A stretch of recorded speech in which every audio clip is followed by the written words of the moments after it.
and always sent him. And as I described in book 1, they went through the process and they decided that they would pick me.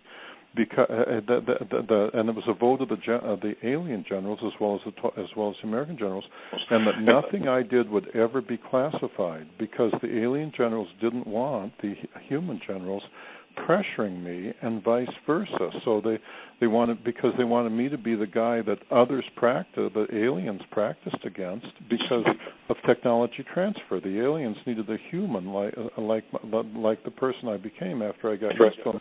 Fair enough. You could have brand new aliens come and get used to just walking around and turning their back to Charlie and being used to being around him before you have them dress up like humans and go into Lawrence Livermore and try to tell us how to do better science, you see.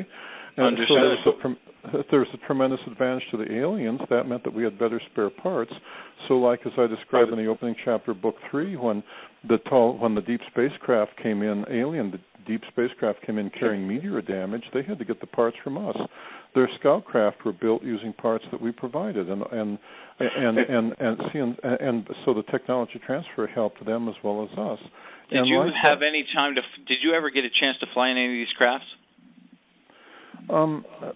They never came to entertain me or whatever, but as I described, there were the time they came and took me up to the base when I thought I'd broken my knee. They came down with a cargo craft and grabbed me. That was the one time that I actually flew in their craft, but there were several times that I was on board while it was parked or standing outside looking in. The scout craft looked, or like the deep spacecraft in Book 3, when it came past me in the snowstorm, and I was standing on the balcony of the tower down at Range 1, I could see through the portholes into the craft just because it was coming by me everything was turned off except the lift and push things, and they were coming by me at about the speed that a man would walk, say 3 miles an hour. So I did get to see inside a great deal. When you looked at the scout craft, it looked like you were looking at an RV because it was made totally from American parts. When you looked in there, what you saw was a front third that was like, and it had different models. You had the RV model, the officer's model, the school bus model, and like the front third was like at the cockpit of an airplane with like seats for 5, and then the back 2/3 was like an Airstream trailer, you know. It had a microwave oven. It had only without a door that opened and closed mechanically. The aliens had added extra coils and used a force field to be the equivalent of a door as opposed to a metal door. There was a force. They'd added more force fields. It had a latrine in the back. They'd had cargo nets for hammocks because they like to sleep in hammocks. And it had the storage areas, just like when you're going on an Airstream. And when you looked at the seats, you still had the mold markings from Lockheed and Boeing and from American companies. And so when you looked on board, it had like nowadays the switches that we call like for microwave ovens, where you just touch the switch and it clicks. Well, nowadays that's old hat. But in 1965. That's what the switches looked like. They were at the Understood, end. Charles. I get it, but I think people are sitting here, and that's going to sound strange to them because it doesn't sound all that high tech. So, what power source were they using to do interstellar travel? There's more force fields than what Einstein knew about, and they're created by subatomic particles. And I understand, it was my understanding, or I figured out that there were 5 of them, and that were easy to create. And and one of them, so when you looked at the craft, it had a double hull construction, and in between both the scout craft and the deep spacecraft used the same technique. It's just that the deep spacecraft was much, much better. Kind of like saying that the Queen Mary and an ordinary yacht are built kind of with the same concept of floating on the water, but the Queen Mary presumably is built better than, say, a typical party boat. And see in between those two hulls there was like 1,000 miles of fiber optics, and they were like in different windings, and then what those windings would do is create force fields, the same way that an electromagnet will create a magnetic field by running electrons around wires. Well, that's what they were doing with subatomic particles running around fiber optic coils. And you pick the subatomic particle, and then what the coil is going to generate is the corresponding force field. And see, when you set out to design the craft, you set out initially and you say, which ones am I going to use? And then the craft is designed around that. Now, there's 5 that are easy, that are commonly used. There's 2 more that are more difficult and are once in a while used, and there's 2 more that are very unstable, and I understand are only used in their version of military craft, so that there's a total of 9. And see, my copyrighted theory, Hall photon theory, I have a master's degree in nuclear physics, talks about those force fields. And in the appendix of Book 3 and the appendix of Book 4, I try to describe that.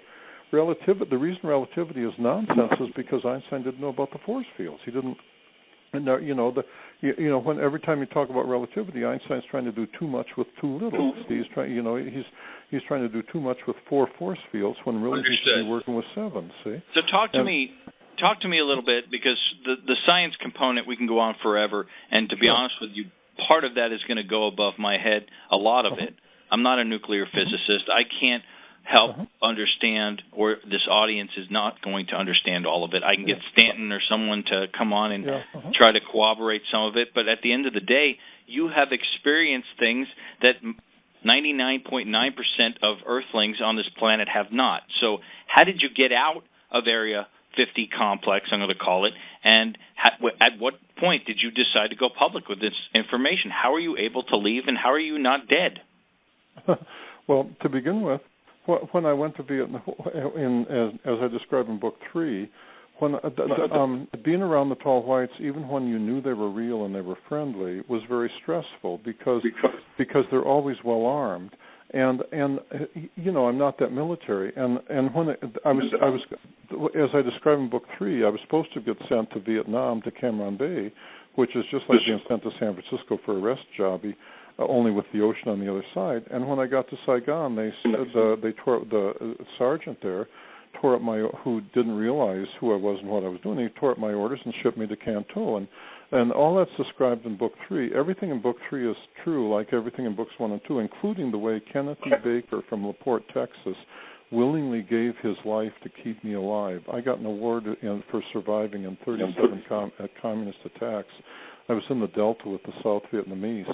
And that's why the Vietnam stuff is in Book 3, and it answers that question, how I came home. Remember Remember the deal. Remember the agreement between the tall whites and the Americans was that nothing I did would ever be classified, and nobody could ever cross-examine me. Nobody, not even the CIA guys, wouldn't cross-examine me. They could listen, but they could never. Even my own commander couldn't come out and inspect me, and that was the agreement with the tall whites. The tall whites are like lawyers, and remember, since they live like 600 to 800 years, 40 years ago is peanuts to them, because it's like 4 years ago for you and I.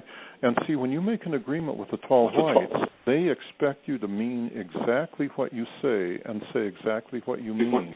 And remember when Donald Rumsfeld and Dick Cheney were talking? Remember when Bush was president? Every now and then you'd catch them repeating that, saying, well, when you speak or when you're negotiating, you have to say exactly what you mean and mean exactly what you say. And I always felt that demonstrated to me that Rumsfeld and Cheney knew whatever it was there was to know about all that stuff, because that's how the tall whites are. One night I was out at Range 3, and one of the tall white generals was on the tower, and he was friendly, but on the other hand, he was a general. He wasn't anybody that you'd ever socialize with. When he said stop there, you stopped there. I was just an enlisted man, and he was asking me what I was at the top. I was at my theodolite stand. And I was shaken. I wasn't feeling very well that night, and I wasn't sure that I still wasn't sure that he was real. And I was shaken. And he asked me what I was going to. When I finished my run, I had my clipboard, and he asked me what I was going to do, and I said I was going to take my clipboard over to my weather shack and finish the computations. And I forgot and left the clipboard at my theodolite stand, and I'd only taken like a step and a half, so that clipboard was out of arm's reach, and I stopped and turned around to go back and get my clipboard, and he called me on it right there. He demanded to know what it was I was doing, because I'd said I was going to take my clipboard to the weather shack, and I hadn't, and he demanded to know what was up. And I had to damn near beg for my life just to be able to walk, to be able to take 1.5 steps back to the theodolite stand and pick up my clipboard and say, well, and then he was saying, are all humans like this? I mean, like, he wasn't. I had to virtually beg to be able to say, well, please let me go back and get my clipboard, because he wanted to know why I had said one thing but done another.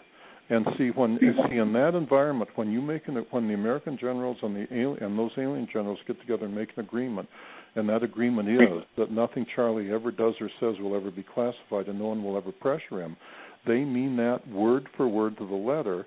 And see, the American generals will do anything for technology transfer, and the alien generals will do anything to have a base here on Earth. So you didn't feel any sort of fear in coming forward. Let me ask you this, and this is a tough question, but that's my job. So take it as you will. Is there anyone on the planet right now that you could look to or get a hold of to corroborate anything that was talked about in this conversation, in this interview?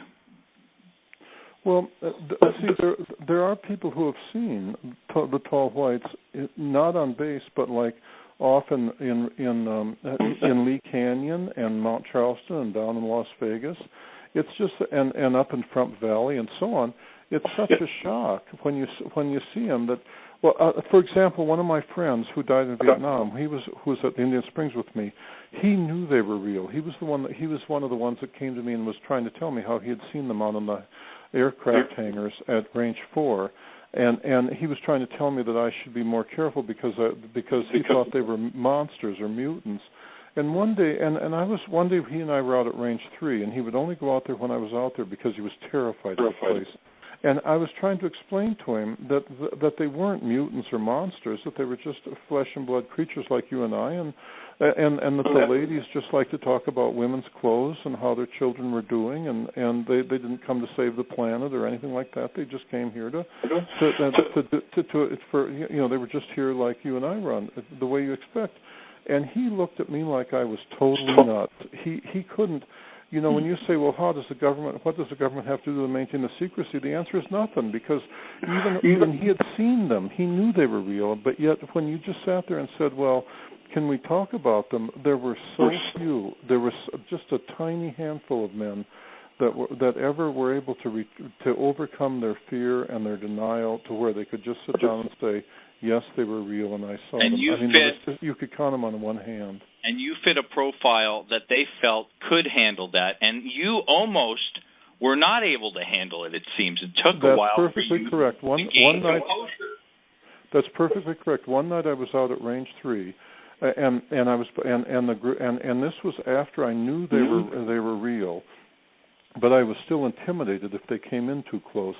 And a group of a guard and a group of new arrivals came, and there were only like 3 or 4 new arrivals, and one of them was their equivalent of a middle-aged lady, and they'd come, and as usual, the new arrivals would form a straight line, and then the guard would stand out forming an L, so that he always had a clean firing line to separate, make sure that we didn't intermingle, that they were off to one side and I'd be off to the other. So he always had a clean firing line. And as they were coming in, they came in closer than what I expected, because I was expecting them to stand out there like 25, 30 feet, and they were going to come in like 5 or 6 feet, and it intimidated me. And so I just said, well, I'm going to go in and eat breakfast early, and just left everything there and went to my truck. And as I was walking to my truck, the middle-aged lady said to the guard, "We didn't do anything wrong, did we? I mean, we didn't." And the guard said to her of me, he said, "No, he seems to frighten more easily than most humans, but he gets right over it. He just goes in and eats and sleeps, and then he'll be right back out after breakfast." And they eat more often than we do. And that was kind of their view of me, was that a guy that was somewhat more easy to frighten or easy to intimidate than the average person.